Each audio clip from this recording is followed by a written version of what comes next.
Hi, my name's Ingemar Hunnings, and we are looking today at how often should I review a firm-wide risk assessment?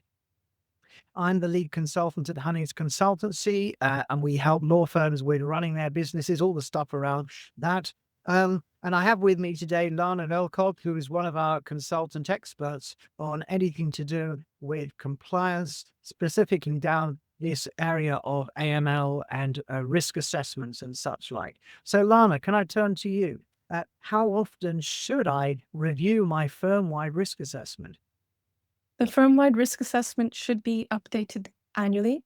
However, if there are any significant changes in the client base, in the types of work that the firm is doing, or anything to do with the five factors, which are client risk, jurisdictional risk, delivery channel risk, product and service risk, as well as transactional risk, this needs to be updated as changes come in. So it depends on what the firm is experiencing in terms of clients and types of work. So if any of these change, this then needs to be updated. And would you need also to consider updating it when there's a change in legislation or guidance from your regulatory bodies as well? Definitely, definitely. Firms need to stay on top of regulations because they can change and this can affect the firm-wide risk assessment.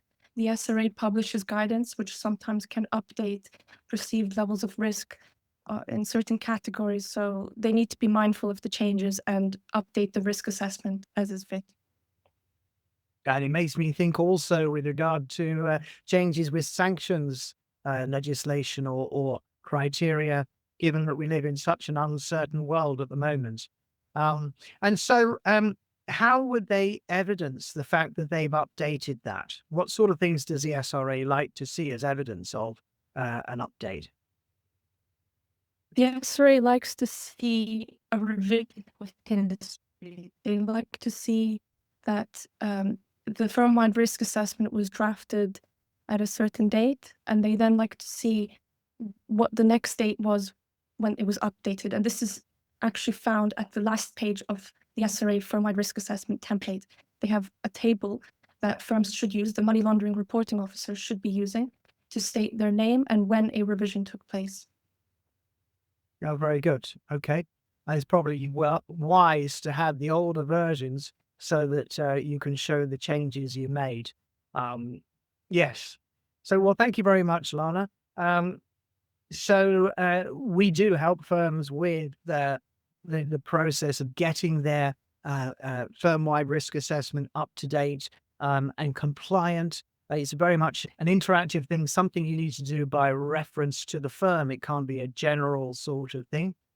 We also help with the training and all of the compliance around all of that. So if that's something you feel that you want to discuss further, then please do reach out. You'll see the details in the details relating to the video, but also you can email me at ingemar@hunningsconsultancy.co.uk. So there's a bit of a editing job for you. Have you thought now, Lana, of all the five factors you started mentioning? That was dangerous, I thought. Yes, yes, I Okay, Gareth. So now Lana is going to list the five factors. there's transactional risk. Oh dear. Let me look for it. Do you want to write a note while I do something? Yeah, because then if you've got the five in front of you, Yeah. I thought it was dangerous when you launched into the 5R, and I thought, oh, write them out if you're going to do that. Further new, but also I'm just thinking back to the discussion of firm-wide risk assessments. I didn't go into detail about proliferation financing and sanctions risk, which is very important to include in a firm-wide risk assessment. They're not separate, then they're included in. They see that's the catch, you see, because the SRA has a firm-wide risk assessment template, and then they have a separate template for proliferation financing risk assessment. So firms kind of need to combine the two documents or create two different documents covering these two things. Is that something that we need to add in with regard to the first two videos. What is a firm-wide risk assessment? What is a practice-wide risk assessment? Well, because they're the same thing, that's okay, but it's just okay. Let's record a little snippet for Gareth then, just Yeah. so that you can say, talk about the PFRA and the sanctions. So if we just, Gareth, this little bit here is for you to add into that video, which is what is the firm-wide risk assessment or what is the practice-wide risk assessment? It's important to note that the SRA has produced a template on the firm-wide risk assessment. It's also produced a template on the proliferation financing risk assessment. These two documents can be separate or they can be combined to create one document, which is the overall firm-wide risk assessment. But firms absolutely must consider sanctions and proliferation financing in their overall risk assessment. That's very important. A lot of firms tend to miss out these 2 points. Okay, Gareth, so there's that snippet you need to add into that, those two videos, firm-wide risk assessment, practice-wide risk assessment. Okay, I need to do a new topper for the last one. So we did how often should I review a firm-wide risk assessment. I'm going to do a new topper for how often should I review a practice-wide risk assessment. And Gareth, that's purely because people will sometimes call it one and sometimes call it the other. So we need to be able to have a video to capture those two separate questions.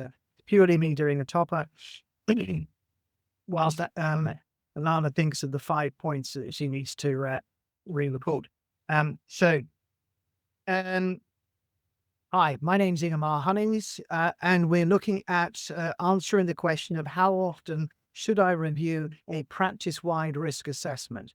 So I am lead consultant at Hunnings Consultancy, and we assist firms, mostly law firms, with all of the information and stuff around running the law firm. The compliance side is what we're focusing at the moment on, and we're focusing on practice-wide risk assessments and how often they need to be reviewed. So I have with me today Lana Velkov, who is one of our consultants, and she specializes in this area. Okay, Gareth, that's the topper for the practice-wide risk assessment for that question. Have you thought of your 5 points? I have. Okay. Do you want to write them down first so that Gareth can get a snippet there? Or are you good? You got them in your head? I've got them in my head. Thank you, Ingemar. Okay. So, yeah, Gareth, so we're just recording that bit so you can edit this in of Lana saying the 5 risks, I think it was, that needed to be borne in mind.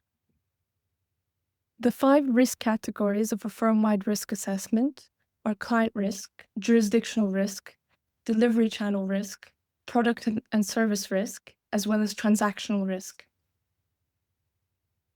Lovely. Fantastic. Okay, Gareth. So that's those